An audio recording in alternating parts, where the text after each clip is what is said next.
No one can make that shot. The SEAL commander whispered it like a statement of fact. But a 28-year-old woman from Arizona just loaded her rifle and proved that no one didn't include her.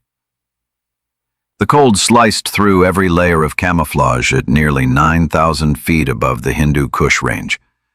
The first light of dawn slipped past the mountains, painting the sky in a pale gold hue.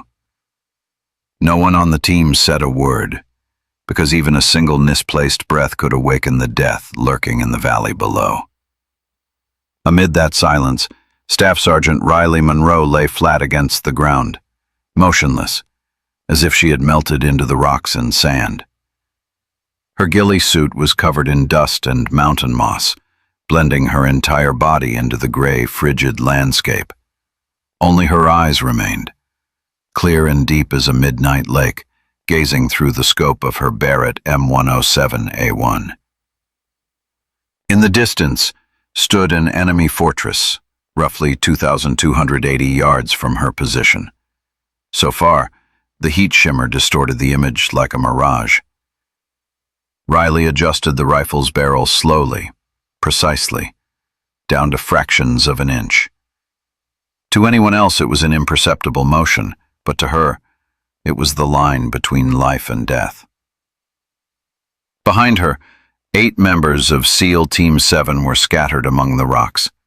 Their commander, Jack Reaper Dalton, watched quietly through his binoculars, then glanced toward Riley. He had worked with some of the best snipers, from the Marines to CIA Special Activities Division, but none had ever made him feel what he felt now, that the woman before him wasn't just a marksman, but a weapon born to exist in silence. No one truly knew who Riley Monroe was. Even her records within Army Special Operations were blurred beneath layers of classified. All anyone knew was her codename, Spectre. Not because she disappeared, but because after she appeared, no one on the other side was left alive to tell the story. Riley was born in Flagstaff, Arizona, into an ordinary yet intellectually wealthy family. Her father was an aerodynamics engineer at Lockheed Martin. Her mother was a high school physics teacher.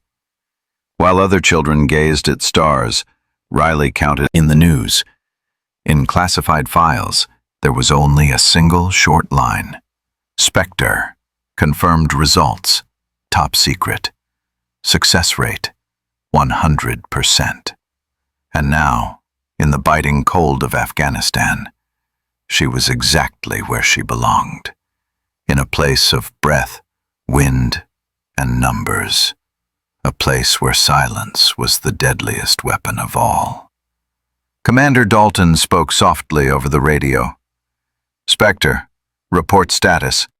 Riley's voice came back, low, steady, and still, like calm water. Position stable, visual clear. Movement detected in target zone. No fear. No wasted breath. In that instant, she wasn't just a soldier. She was a living equation, where each number was a heartbeat, each calculation a bullet's trajectory. Reaper Dalton looked at her once more and muttered quietly, "She doesn't just shoot. She calculates destiny." People often say war belongs to the violent. But for Riley, war was an equation of precision, a place where intellect and calm could save more lives than gunfire. She made one final adjustment to her scope. The wind shifted. A grain of sand drifted past her face, and Riley smiled. A faint smile, like someone who had just solved a problem the world thought unsolvable. "Others see chaos," she once told a former teammate. "I only see patterns, and that's why I never miss." That morning the wind shifted. Cold gusts from the northwest swept through the narrow mountain pass, carrying the scent of dry sand and rusted steel. On the horizon, the sun rose slowly, turning streaks of dark violet clouds into soft gold. Through Riley's scope, The enemy fortress looked like a rough scar across a barren land. That was their target, a fortified compound belonging to the terrorist organization Al-Hazar, deep within enemy-controlled territory. Under orders from JSOC, the SEAL team had only one mission: observe, record, withdraw. No engagement, no confrontation, no gunfire. It seemed simple enough, but in war, simple was often the most dangerous word. 3 hours passed in absolute silence. Riley remained motionless behind her scope, recording every minor detail. The rotation cycle of the sentries, the timing of patrol vehicles, and the light reflection on the main building's windows.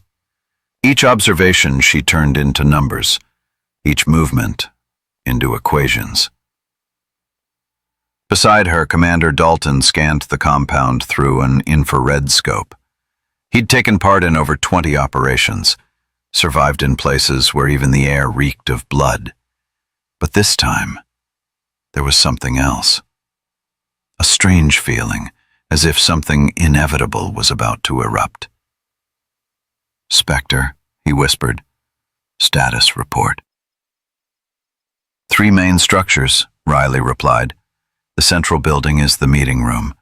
Approximately 22 guards are patrolling the perimeter.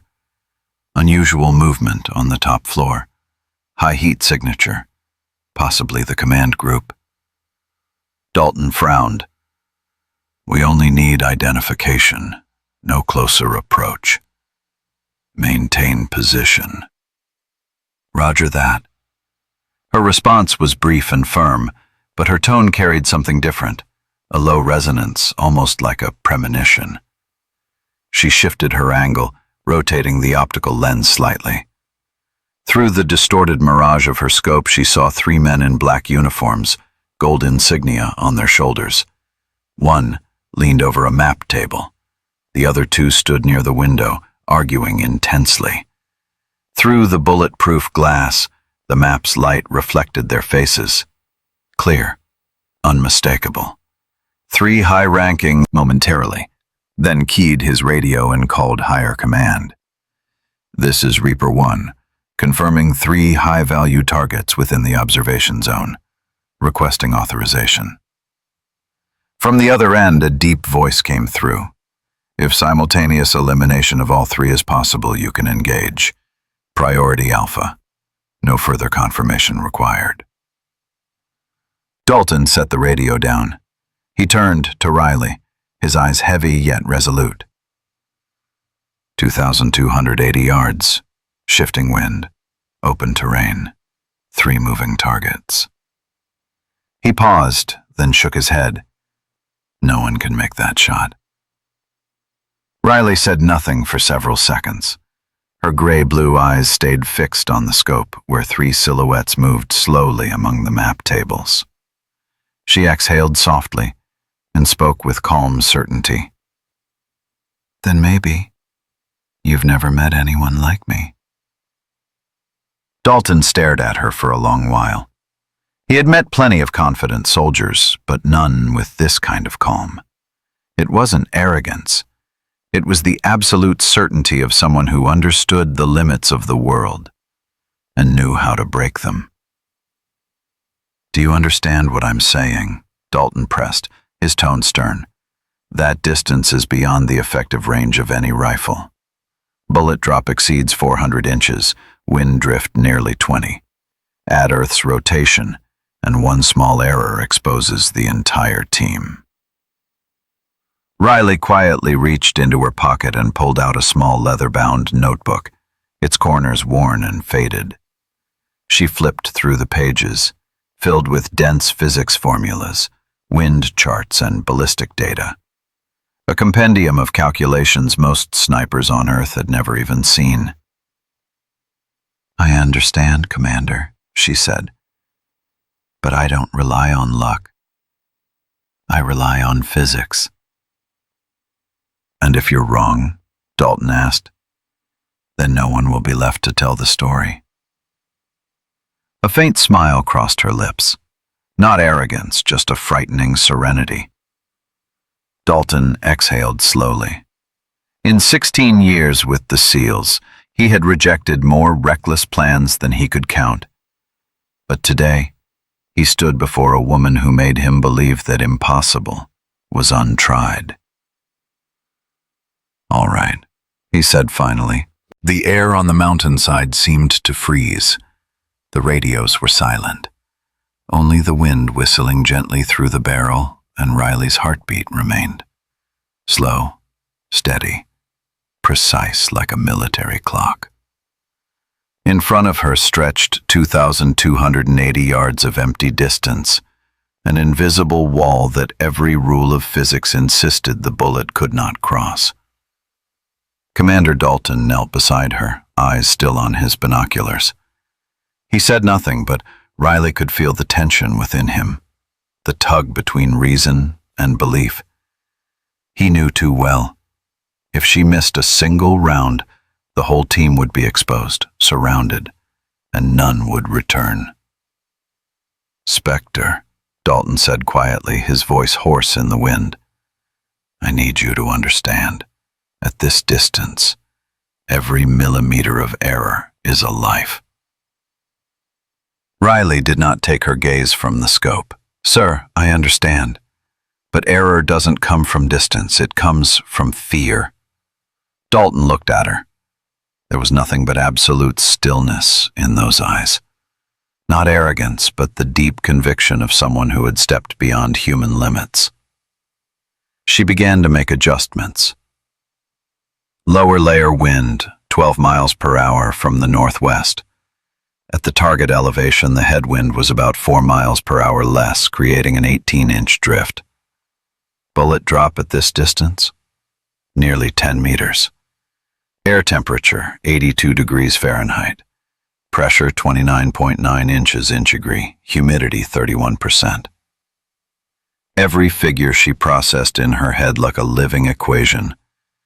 She muttered calculations only she understood.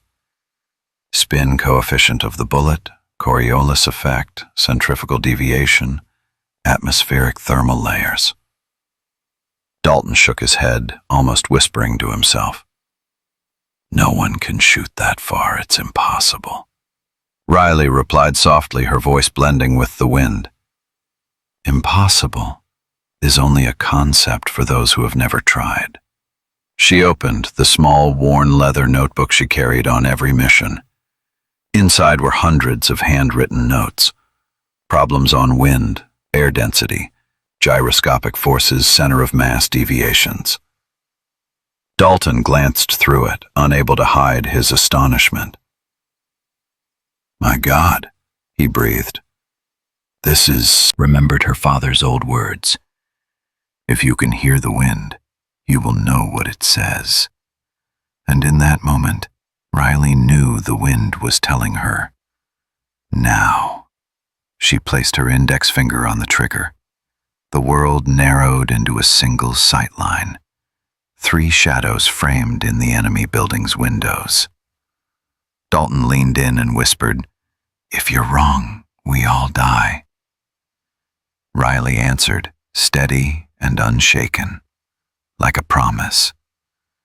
"If I'm right, this war will end." Time slowed. 1 second, 2 seconds. Then silence. Before she squeezed the trigger, Riley closed her eyes for a breath. Not a prayer to God, but a vow to herself. She opened her eyes, and in them there was nothing left but math, instinct, and absolute faith. "Reaper," she said quietly over the radio. "I have visual. 3 targets. Request permission to engage." Dalton held his breath, and when he said, "Execute, Spectre," Riley nodded. Her finger closed on the trigger. A dry report cracked across the mountainside. The .50 BMG round, heavy as destiny, left the muzzle and cut through the cold air, traveling at nearly 3,000 feet per second, and began its 2,280-yard journey to rewrite history. The sound of the first shot didn't thunder like lightning. It was deep, firm, and short, like a heartbeat stopping mid-air. The Barrett M107A1 kicked gently against Riley's shoulder, the barrel exhaling a thin ribbon of smoke that drifted into the mountain wind. She never blinked, never lifted her eye from the scope. In the narrowed circle of her vision, everything seemed to move in slow motion. The silver bullet streaked through the thin air, slicing through layers of wind and altitude. It took exactly 2.4 seconds to reach its target. Enough time for the enemy commander to turn his head, enough time for Riley to draw a new breath, and enough time for Dalton to realize he had just witnessed the impossible. The first round pierced the window glass and struck General Rashid al-Mansour, Al-Hazar's chief strategist, square in the forehead. His body collapsed onto the map table, scattering papers, plans, and a steaming cup of tea. Before the others could even process what had happened, Riley had pulled the bolt, shifted her position, and swung the barrel right. Second shot. This time, General Omar Khalil, head of logistics, was turning instinctively toward the noise. In that fraction of a second, Riley squeezed the trigger. The second bullet rode the wind, flying slightly lower than the first, and then, as if the wind itself bent to her will, it struck in clean between the eyes. His body fell, motionless. 2 shots, 6.4 seconds elapsed. The last man, Faisal al-Zahrani, head of intelligence, bolted toward the stairwell, shouting frantic orders into his radio. But he didn't know Riley had already seen it all coming, and had already done the math. She murmured under her breath, "Moving right, average speed 4 feet per second, offset 8 yards. Upper layer wind steady." Dalton held his breath. She wasn't just aiming, she was leading the bullet. Not by sight, but by time. She pulled the trigger a third time. The final shot echoed, crisp and cold. The bullet tore from the barrel like a sliver of light cutting through fog. Riley didn't watch it. She listened. In that moment, she knew. 2 seconds. 2.6. 3 targets neutralized. Recommend immediate extraction, sir. Below in the valley, alarm sirens began to howl. Shouts echoed. Vehicles moved. Distant gunfire rolled like thunder. But atop the mountain, Spectre stayed silent. She stowed the rifle in its case, tightened her pack straps, then stood and looked through the binoculars one last time.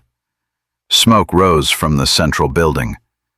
A war chapter had just closed, and no one would ever know who had ended it. Dalton walked toward her, still in awe. "How did you calculate all of that, at that distance?" Riley answered softly, firmly. "Nothing is impossible if you understand how the world works." Then she turned away, shouldering her pack, her eyes carrying not pride, but responsibility. "I don't shoot to prove anything," she said. "I shoot to end things." They withdrew through the narrow pass, disappearing into the cold wind. Behind them, the Afghan sun had fully risen. Dalton slowed his pace, watching Riley walk ahead, her back straight, her small frame moving with certainty. A lone figure dissolving into the morning haze of the mountains. He murmured to himself, barely above a whisper.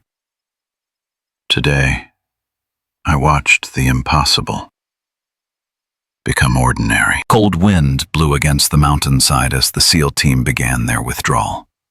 The sky was silver gray, the sun veiled behind clouds, and each gust swept over the ridge as if erasing their tracks from the earth. No one spoke. Not because they feared discovery, but because they had just witnessed something none would ever forget.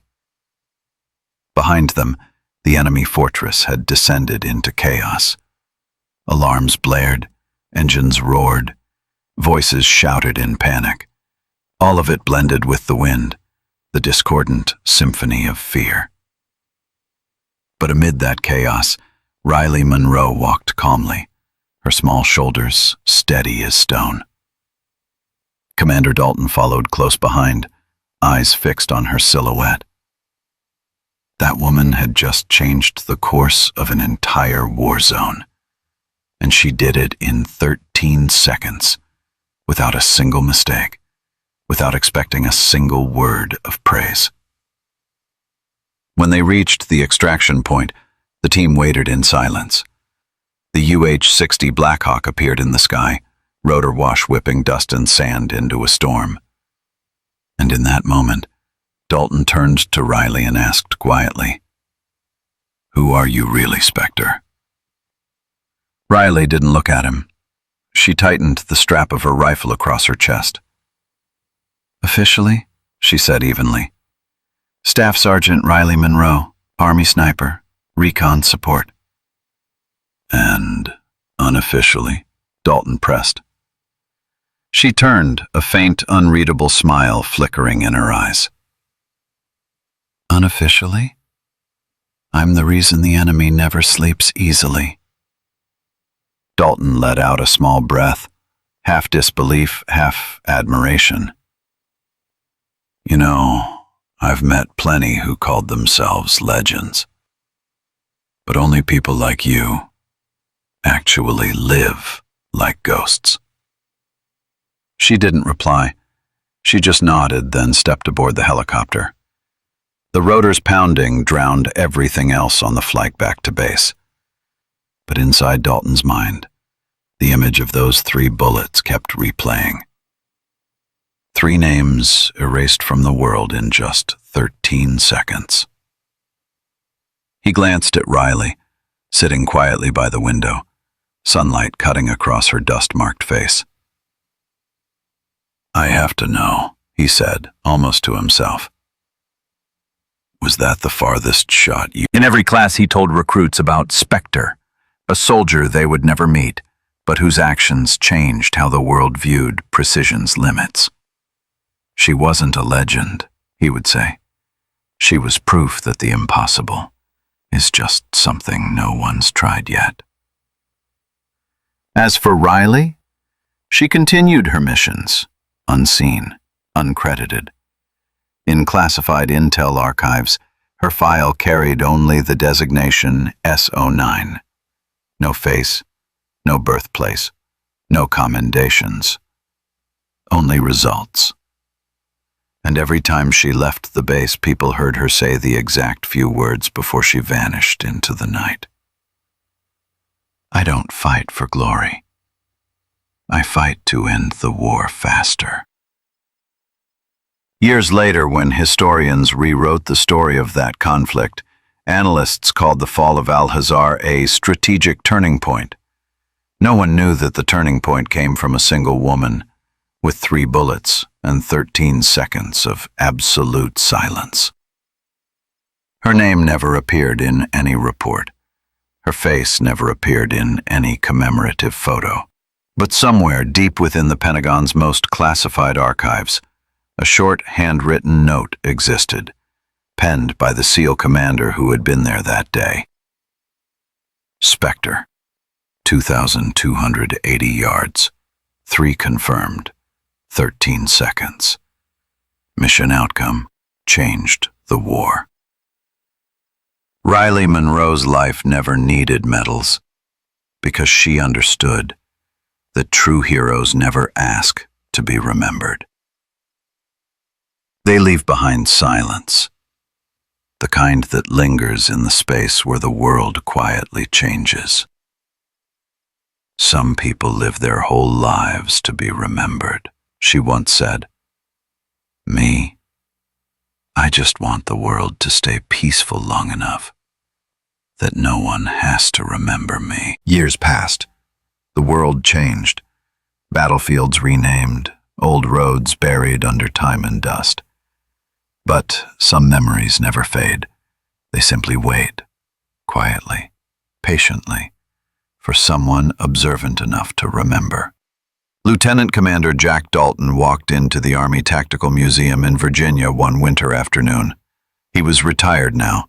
His hair had turned silver, his steps slower, but his eyes still carried the quiet authority of a man who once gave orders at the edge between life and death. In the hushed exhibition hall, he stopped before a glass display case.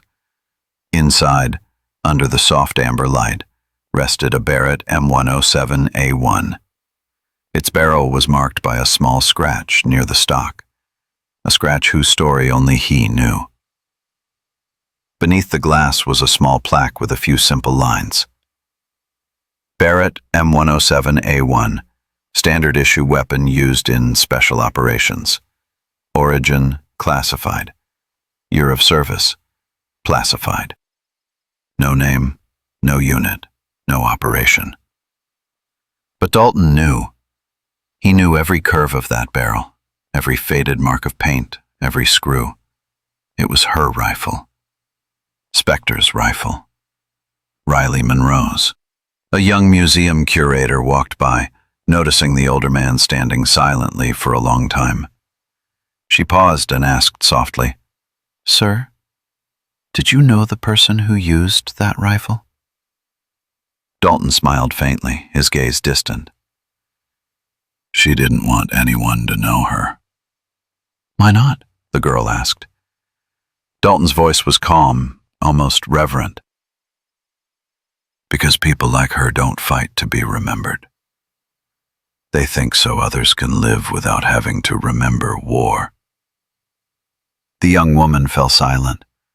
Dalton bowed his head slightly, speaking more to himself than to her. "She once said something I'll never forget. If this world can stay peaceful, I'll gladly be forgotten." He turned and walked out into the falling snow. Outside the museum, rows of American flags waved in the cold wind. Each one has a story, a name, and a life that has passed through war. But among those thousands of names, there was no Riley Monroe. And perhaps that was exactly how she wanted to be remembered. Right, then fade away quietly, as if they were never there. If this story made you pause, to think about courage, sacrifice, and the unseen people who keep the world standing, leave a comment below, share your thoughts, and subscribe to Deep Life Tales so that stories of silent heroism like this are never forgotten. Because sometimes, the most beautiful thing in war is the person who chooses not to be remembered.